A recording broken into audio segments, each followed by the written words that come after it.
Hi everyone, I'm Jayne at Rockin' Worms. I hope you're having a good evening. What I'm going to be talking to you about tonight is my bag in a 5-gallon bucket cocoon bin or cocoon bucket, okay? And I'm going to talk to you about why I'm not going to do this anymore.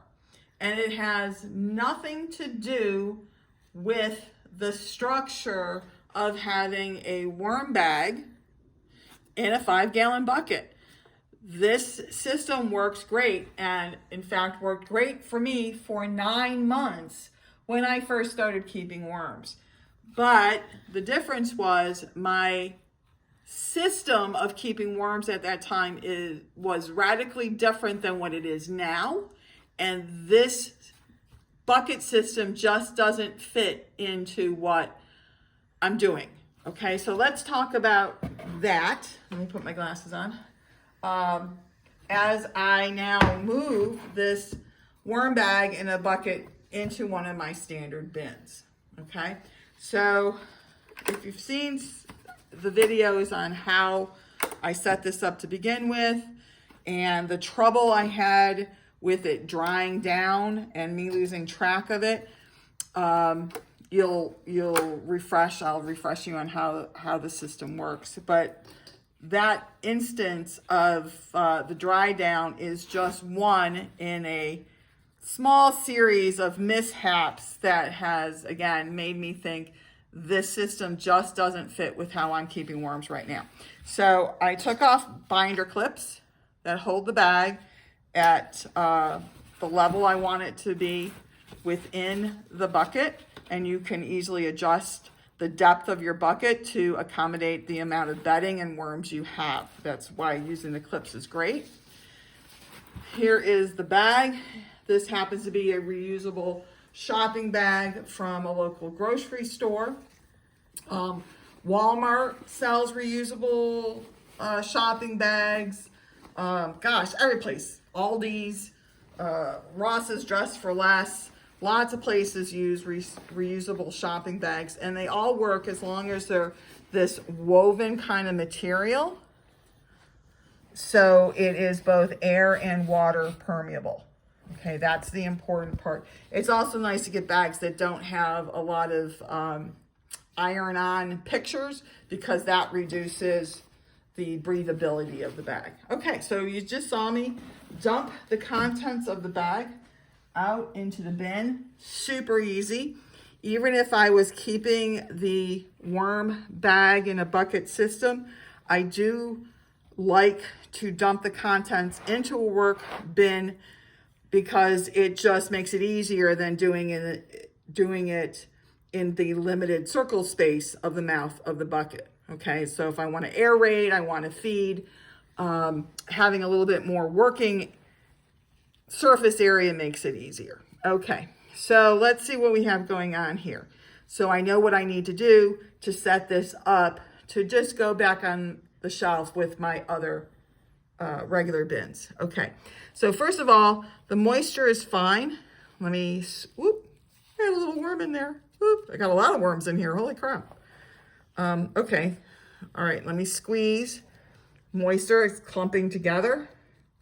It's coming apart fairly easy, but not too easy. So the moisture in here is great. And I haven't added moisture in this as a spritzer kind of thing in several weeks, but I did feed it on the 11th. So I did feed it with fast food a week ago, but the only moisture it got at the time was whatever moisture was in that fast food, which was primarily lettuce. Okay, so let's see what we have also going on. You're going to see a lot of bits in here. These are leaves. This bedding is when I was starting my transition to using the indoor pre-composting and the cow manure, and I was also adding a third ingredient, which is dried leaves. And you can see that the leaves I'm using, which, you know, are Florida leaves, so they're not maples and you know, other deciduous trees. They're more evergreen trees.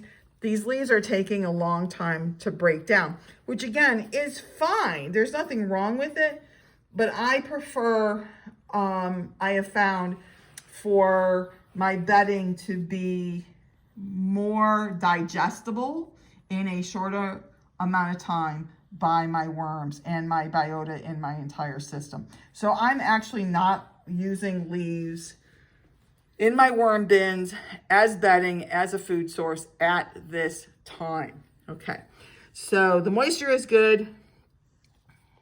Looks like one of my hairs. The moisture is good. You can see, it does look like it's ready to sift, really. That's pretty fine. That looks like it's a lot of castings. Again, not 100%, but a lot of castings in here. And with this moisture level, I think I'm going to be able to sift this in the next day or two. So that'll be great. And then I can, you know, maybe sift out even some of these leaves and just go with my indoor pre-compost bedding with the cow manure. So we'll see how that sifts out. I'm just gonna have to wait and see. Okay, I did also do a feeding, like I said, on the June 11th. Let me show you some of this, of fast food. But look at, this is a cocoon bin, okay? Look at all these little, you know, look, well, not all these, but look at these little baby worms. So the cocoons, I'm trying to get this one separated over here. There he is. There he is right there. See that little, you can almost just see the little yellow tail. So the cocoons in here are hatching. I still have a lot of cocoons that haven't hatched yet. And just to reflect back on my I screwed up video with this bag where I inadvertently lost track of it and let it dry way down. I was hoping, and still am, that a lot of these cocoons survive that adverse dry down condition, and once they got some moisture in here, they would start hatching. But I am seeing still, here's some more cocoons. I am still seeing a lot of cocoons in here. So, you know, I may have lost these cocoons. I don't know. I'll be able to manage this bin a little bit more effectively once I get it back into my regular structure. What I'm going to do as I continue to talk about this, I am going to give them another feeding, because even though I'm going to start, you know, prepping this for sifting, I still want to feed them and encourage them to move down into the feeding zone. So when I do sift, it'll go a little bit easier. So here's my de rigueur napkin, and I'm going to put some vegetables on it. Since this bedding is on the you know, good moisture level, I'm going to add in a little of the wetter food. You know what, let me put in a little pre-compost as an absorption level. I'm getting really low on this pre-compost. I started making another batch of pre-compost, and it's going to be several weeks before it's ready, and I'm going to be up against the wall as far as it getting done in time for me to use it in my worm bins. Okay, so let me give them just a little bit of food here, because there's not a ton of worms in here, so I don't want to overfeed. You don't want to overfeed. Okay, so that seems like it'll be plenty. Might even be a little too much. I'm going to have to, you know, watch it, make sure it doesn't just sit and rot. And again, being in a bin structure will help me watch this worm situation a little bit more quickly. So let me share with you the tipping point. No pun intended, but there it is. The tipping point that made me say, okay, I just can't keep the worms in this bucket anymore. And the tipping point was, I dropped the bucket off the shelf.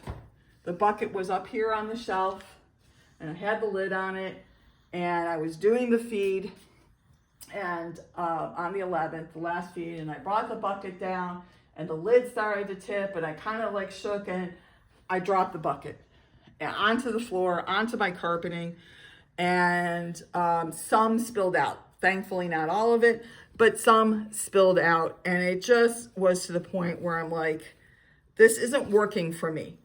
I need to get the contents out of the bucket and into a bin. I say this all the time to you guys, right? You need to do what works best for you. And the bucket system worked great for me for 9 months. That's how I started. But I was doing it on a flat surface. I was doing it on a table. So the bucket, where's my bucket? So my buckets were like this, right? And it was at good work height for me. I could put it into a work bin. And then when I was done, I would just put the lid on, push it to the side, and I was done. I wasn't doing this up and down and over my head and tipping stuff. So my circumstances changed, and it made having the bucket just not work for me. So I have to give it up, guys. That's all it is. I got to make a change that is best for me and my worms. Okay, so I put in the food. I put in a little bit of worm chow. I put in some azomite. I put in some agricultural lime. I closed it up.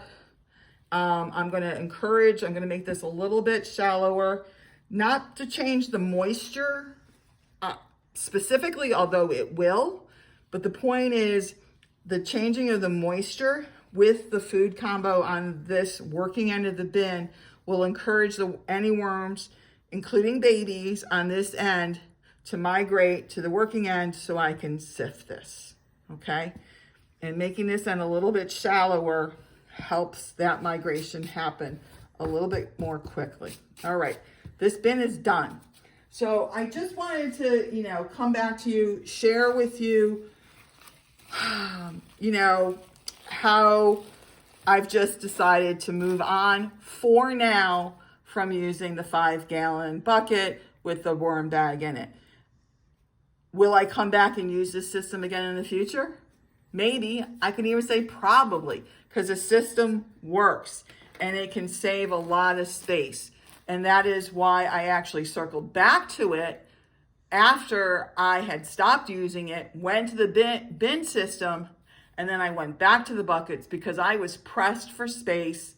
I was pressed for bins, okay? So I needed to do something to address my circumstances at the time, and the worm bag in the 5-gallon bucket was and still is a good answer for those circumstances. But again, with just having a different setup now, it just no longer fits my needs. So I just wanted to close out that loop with you so you know where I am and what I'm doing with that bucket, which is basically nothing going forward. So that's where it is. If you have any, questions or comments about, why the bucket works or doesn't work, or, why I changed what I'm doing, please ask away. This is how we, exchange information, and we all get better, and we all find ways to suit our needs and the needs of our worms. Okay? So have a good rest of your day, and I'll talk to you next time. I am yours in the dirt, Jayne.